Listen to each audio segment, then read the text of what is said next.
général, je suis tout le temps à l'extérieur.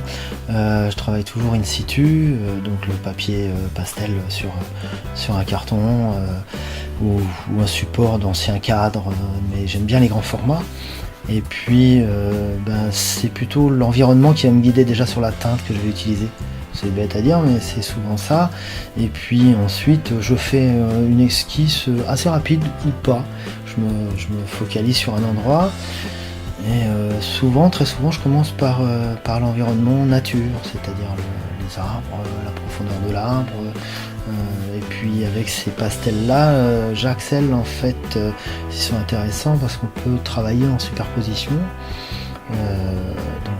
Là entre autres sur les verts, on sait que dans les verts il y a tout sauf du vert, donc je travaille des bleus en hachure, j'estompe très peu avec les doigts et je vais superposer des couches, donc je vais remettre des verts par-dessus les bleus, je vais rajouter des rouges, des lits de vin, des rouges un peu plus vifs pour monter, puis des petits éclats de lumière avec des verts de hooker, des choses comme ça, des couleurs comme ça.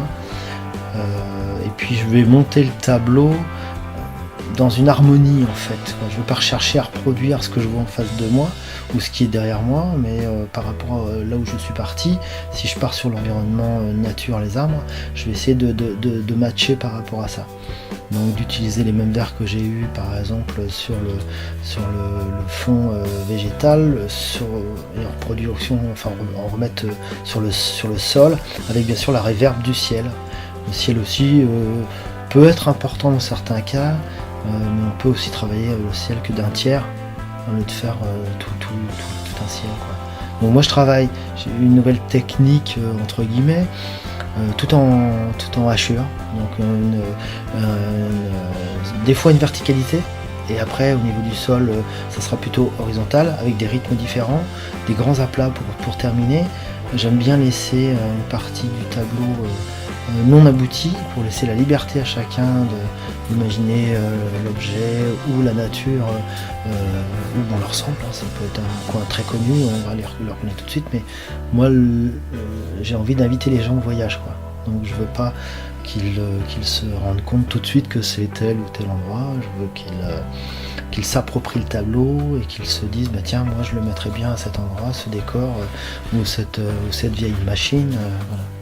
Ce matin, j'ai travaillé un vieux tracteur. Je suis parti d'une photo, chose que je fais très rarement, mais comme là c'est du matériel, il faut être assez précis dans la construction, c'est de la mécanique.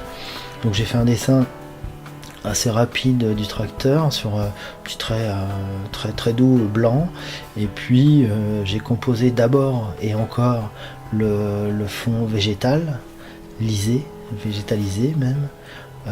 Le ciel dans un sens, les arbres dans un autre, et puis après j'ai monté tout doucement le tracteur avec aussi des réverbes de ce qu'il y a au ciel, sur le sol, quelques taches comme ça, la végétation aussi, et puis l'ombre portée après du tracteur, mais dans le sens opposé des hachures du ciel ou des hachures de la végétation, pour essayer de faire vibrer en fait l'ensemble, quoi.